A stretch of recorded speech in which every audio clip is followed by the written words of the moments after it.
And you can't really understand what miracles are without a great one-sentence definition of miracles. And I think that most of us, when we think about miracles, we tend to go with a superficial understanding. We don't really try to explain it in as precise and exact manner as possible. But nature is just what we've been observing over time. Certain patterns that we've been observing over time, regular patterns. We call that the natural world. The sun rises every morning. Nobody gets up in the morning and says, oh my gosh, the sun just rose. That's amazing. I didn't expect that. And then we write books about what we see all the time and explanations of how it's happening. We call those books science books. So when something happens out of the ordinary, a lot of times we'll say, well, that was unnatural, and we'll say maybe that was miraculous.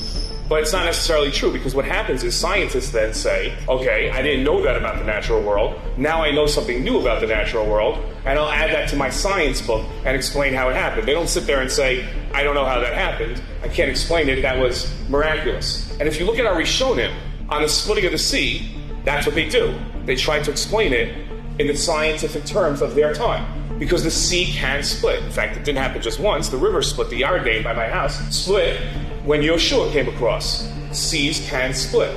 Now, had the sea split 3 days before the Jewish people got there, we would just sit there and say, okay, interesting. We wouldn't call it a miracle. So now, putting all that together, a miracle is not about what happens, but rather when it happens. Very good, okay? It's about when it happens. The miracle of the splitting of the sea, that can happen. But the miracle was that happened exactly when the Jewish people needed it most, when the Egyptians were behind them, about to slaughter them, and in front of them was a raging sea that would swallow them up and drown them, and they had no choice but to try to go into the sea. Nachshon jumps into the sea, and the sea splits, and it's the timing of it that's the miracle. Miracles are by the timing, not by what happens. When we look at the splitting of the sea, and the Jewish people are on the other side now, and they've just watched their enemies drown in the sea as it crashes down, impeccable timing again, yet another miracle, you'd expect the Jewish people to be amazed, but they're not. They have absolutely no reaction. It requires Moshe and Miriam to come over to them and say, let's say Shira, let's say Hala, what we say Az Yashir, we see in the Chumash. Moshe and Miriam had to lead them. And my question to you is, how did the Jewish people not know that they had just witnessed a miracle? How were they not in shock? How did they not say Shira on their own? Mordechai and Esther, right when the Jewish people needed Achashverosh's ear, somebody that had the king's ear, because Haman was about to wipe them out. Of all the single women that are brought to the king from Ethiopia all the way to India, a Jewish woman is chosen, Esther is chosen. We read the Megillah, and as we go through, we're like, okay, Hashem did that, Hashem is doing that, Hashem is doing that, and it's just purely obvious to us. Mordechai comes to Esther and says, if you don't go to the king now, somebody else will go in your place. Who knows if it wasn't for this moment that you were chosen? Mordechai says to Esther, who knows? Now, Mordechai is a prophet. Esther is a prophetess. If anyone knows, it's them. Mordechai's not being sarcastic. He wasn't sure. How can Mordechai and Esther not be sure that this was all being orchestrated by God? Mordechai says, who knows? Maybe.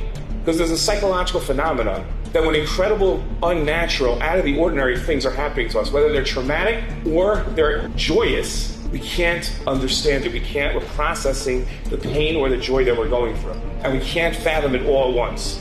I'm going to posit to you, and I'm going to prove it to you, that we're experiencing that exact same phenomenon that our ancestors experienced. Over the last 2 years, we've been in an absolute daze. October 7th, Simchas Torah is drilled into our minds. Hostages drilled into our minds. The lost soldiers drilled into our minds. That's all we can think about. Now, I have to take a step back and explain to you where the information comes from that I'm about to give you. A lot of times, we've become very, very skeptical, sometimes, unfortunately, cynical. Ray Rossman hinted to this about news that we get. When it comes to news, that we see news, a lot of times we say, that's fake news. That can't be true. Unfortunately, it's also carried over a lot of times to our faith. We sit there and say, that's probably not just above my set. That's not really, that didn't really happen. I want you to understand that in my life, what I do in Nefesh B'Nefesh is a tremendous amount of research. I try to read between 3 and 4 books a week. I do hours upon hours of research of everything I'm going to say to make sure that it's as true as I can make it. And I speak to people in the White House, I speak to people in the Senate, the Congress, I speak to people in the intelligence services of both us and the United States, I speak to members of the Knesset, I speak to members of the State Department. And this information I'm going to tell you, you might say, I don't know, maybe he's a rabbi, how does he know this stuff? I'm telling you this stuff is true. In the middle of September 2024, we watched the greatest intelligence operation unfold. And a 27-year-old analyst, she sat behind a desk And she's going through the data from the war after the war, and she's seeing the pictures of the bodies of the Hezbollah fighters that are coming in, and she notices that each of them on their chest above their hearts wears a walkie-talkie. And she goes to her boss at the time, who was the division head, and she says to Yeshua, she says, how great would it be if we could put a bomb inside each of those walkie-talkies, thousands of Hezbollah fighters. You just push a button and they all have an explosive charge go over their hearts and kill them. Just drop dead right there. Most of our lives, when we suggest ideas to our bosses or to our teachers or to our administrators, and they're out of whack and they're not possible to be done, we're told that's not possible. The Mossad's ethos are different. It's a challenge. Okay, figure out how you're going to do it. So she created a shell company in Germany, which worked with a small company in Taiwan, which provided communications equipment to companies all over the world. They had a great online business. Dinky little store in Taiwan, but great online business. And the next time Hezbollah came around ordering walkie-talkies, this partnership, this shell company in Germany interrupted the supply chain and injected a little C4 into every single one of those walkie-talkies with a remote detonating device. Thousands of Hezbollah fighters wore them for 10 years. It's a little bomb on their chest that they were unaware of. Nasrallah Mashima, the head of Hezbollah, at a certain point after 10 years, got paranoid about Israel eavesdropping on him and figured they were doing so through the walkie-talkies. And he ordered that Israel, being a high-tech country, Hezbollah would have to go low-tech to make sure that Israel could not interfere with their communications. So the most low-tech thing he could think of was a pager. No one had seen a pager for 15 years. You cannot go online and buy 20 pagers. You can't find them on eBay. Nobody has 20 pagers, let alone 5,000. Eavesdropping on this conversation, the Mossad agent, now 15 years later, tells her shell companies, we got to restock pagers, which is the equivalent today of saying we should restock rotary phones. You're like, that's crazy. Who in the world is going to buy this? But we got to have thousands available. 3 days later, the bet paid off. A request comes in for 5,000 pagers. We're all too happy to supply those pagers with a little C4 and a detonating device inside of them. And Hezbollah fighters are walking around on their waist with these pagers. After October 7th, Nasrallah sees what Yahya Sinwar Yamashimo was doing with his communications, and he had switched to no digital communications to make sure that Israel could not eavesdrop and was passing messages through the tunnels. And Nasrallah says that's what we have to do. We have to do that. Nasrallah orders in 3 days' time for everybody to take their pagers, put them up in a closet next to the walkie-talkies, and they're going to go through handheld communications. Israel hears this and comes to Prime Minister Netanyahu and says, listen, you don't have to blow them all up, but if you don't do it now, it's never going to happen. They're never going to have these pagers. This is our only opportunity to use it or lose the time. Prime Minister Netanyahu orders on a Tuesday at 2:30 p.m. One page goes out to all the members of Hezbollah that have these pagers. It's over 5,000 people. Hold the pager up against as close as possible to your eyes. Push 2 buttons simultaneously, and the classified message will appear. The reason Israel was doing that was to get it as close as possible to their brains. Not everybody, if you remember the famous video of the bomb that went off in the grocery store, not everybody answered the page. Israel blew up all the pagers. Only 42 people were killed by them, but over 3,000 fighters were taken off the battlefield that day, injured beyond the ability to fight ever again. How many Israeli soldiers were in operation on that battle? 0. The next day, you got to imagine that night, as one intelligence officer told me, he said, it's not that nobody else has ever done something like that before, it's that it's beyond the imagination of any intelligence service to even put something like that into play. They come back the next day to the Mossad headquarters. When they turn on the live stream from their drones and of the Lebanese news and see at the funerals that Nasrallah has ordered the remaining fighters to put the walkie-talkies on so that he could communicate with them, you got to imagine that was the Hop of the Gila moment where they all start dancing and looking for the old detonator. And they blew it up. And 25 more fighters died on the spot. I was watching the funerals and saw the bombs going off and wondering to myself, who in the world is blowing up Hezbollah funerals? It was us. Tuesday afternoon, the first wave goes. Wednesday afternoon, the second wave goes. Thursday was the greatest of the days because Thursday, Nasrallah ordered that the 20 remaining commanders, high-ranking people within the Hezbollah organization, do not use any form of technology, but rather get together in person at a certain apartment. 3 F-15s took off from Ramat David Air Force Base and planted 3 missiles straight through a window into their meeting and took out the 20 commanders. Tuesday, Wednesday, Thursday, Hezbollah is no longer a threat to the state of Israel, to the Jewish people. How many soldiers did we lose? Out of the pages of Tanakh, 0. Now that Hezbollah is gone, attention focuses on Syria. Syria's been going through a civil war for the last 10 years. Assad, who was the head of Syria, Assad was protected by Hezbollah and by the Syrian army. Hezbollah is no longer protecting him.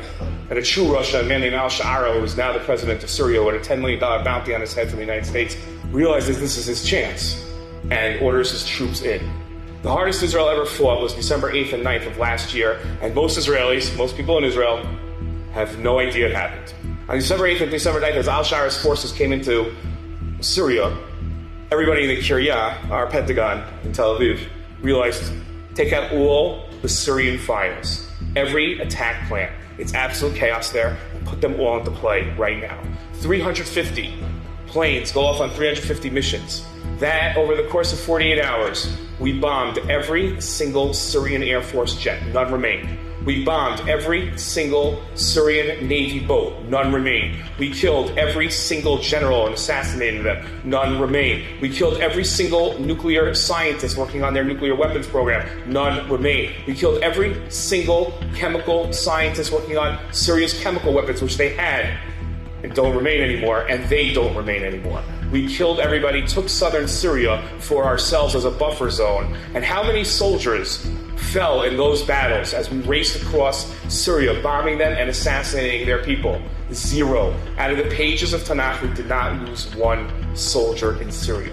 With Hezbollah and Syria out of the picture, Iran is left vulnerable. An F-35 fighter jet costs $235 million each.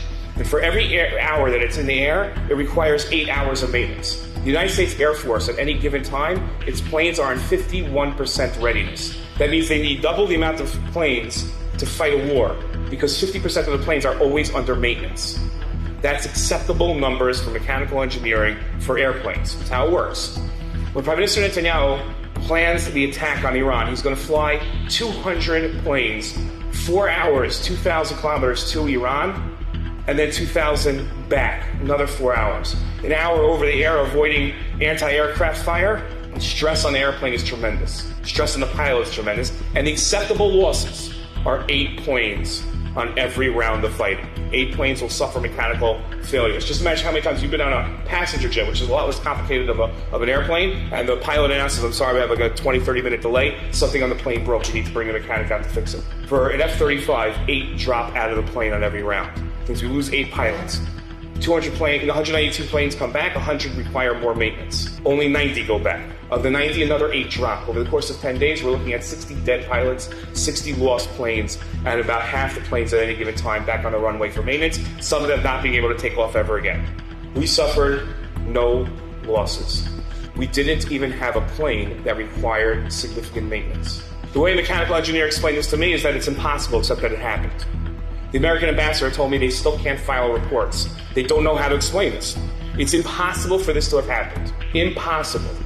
We're not talking about it's unlikely. We're not talking about the odds are against it. We're talking about the manufacturer will tell you it's impossible. Today, the United States Air Force is rethinking its entire approach to how to fight wars and how to get 90% of its planes in the air every single time, just as we have. While we're doing this over Iran, we have 2 more operations going on. Operation Narnia and Operation Red Wedding, which kills all the scientists and all the generals in Iran. Nobody even knows this happened. We had soldiers everywhere. We had a base in Iran for years producing drones. In Iran, we had soldiers. It's amazing to think about how we did this. How many soldiers did we lose in the attacks on Iran? 0. The news put out a story, the Israeli news, because it's censored, that most of the missiles that came in from Iran were blown up by Iron Dome, by David Sling, or by Arrow. It's not true. They landed. And they landed hard. Our office, Nefesh B'Nefesh, we had a missile land across the street from us in Tel Aviv. Our office was out of commission for 2 months and needed 2 months worth of renovations. That's how hard these missiles hit. A missile hit a 30-story building in Tel Aviv where American military personnel stay. Half the building came down. Not one person went to the hospital. American engineers from the State Department went out the next day to look at it and said it's impossible. Soroka Hospital. The director of Soroka Hospital looked at one of its 8 buildings and saw it and said, if the missile hits this building, I don't know why he wasn't concerned about all the others, this will be bad. Empty the building. The next day it took a direct hit. Nobody was hurt. Not killed. Nobody was hurt because nobody was in the building. In Yerushalayim, this is going to scare some people, we have a funeral home called Shamgar. Shamgar also stores dead bodies. Shamgar was ordered by the Israeli government on Friday morning after the Thursday night attacks to order extra freezers for tens of thousands of bodies from Jerusalem. The American government told me the expected losses on the Iran attack back at us, listen, between 80 and 100,000 Israelis dead. 80 to 100,000. That's a lot of us. The Iran war on the attack back against us we lost less than 40 people. Can't explain that.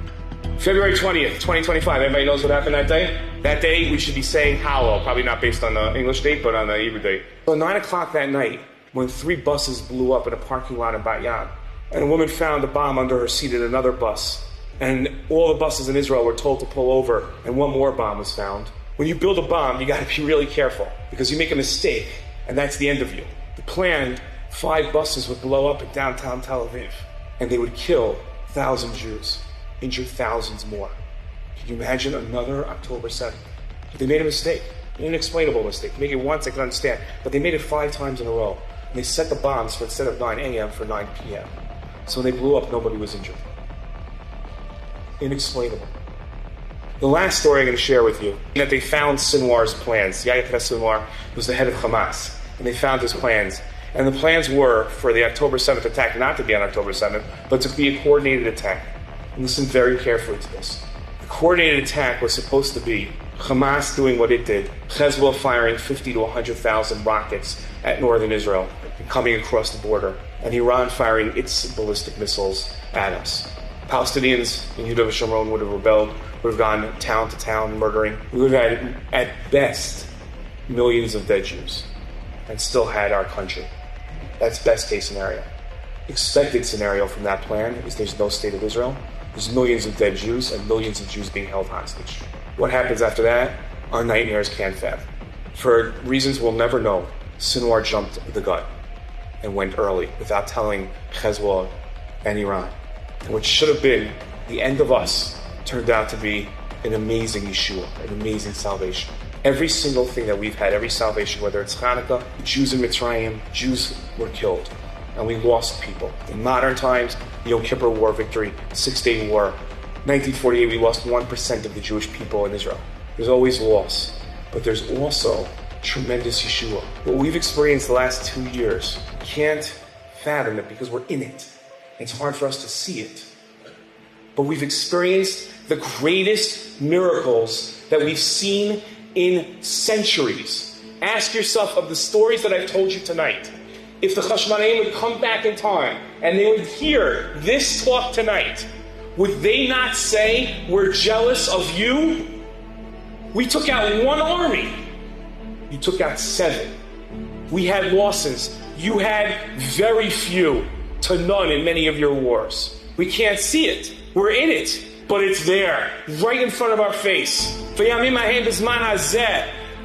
hazeh are the tremendous miracles and nisim of Hashgacha that we've had over the last 2 years. If it wasn't us, we should be saying Hallel every single day. We should wake up and say, I'm zochet to live at this time. Our grandchildren will look back at this time and they will ask us, how amazing was it to live at this time? And we're going to have to answer, you had to be there to see it.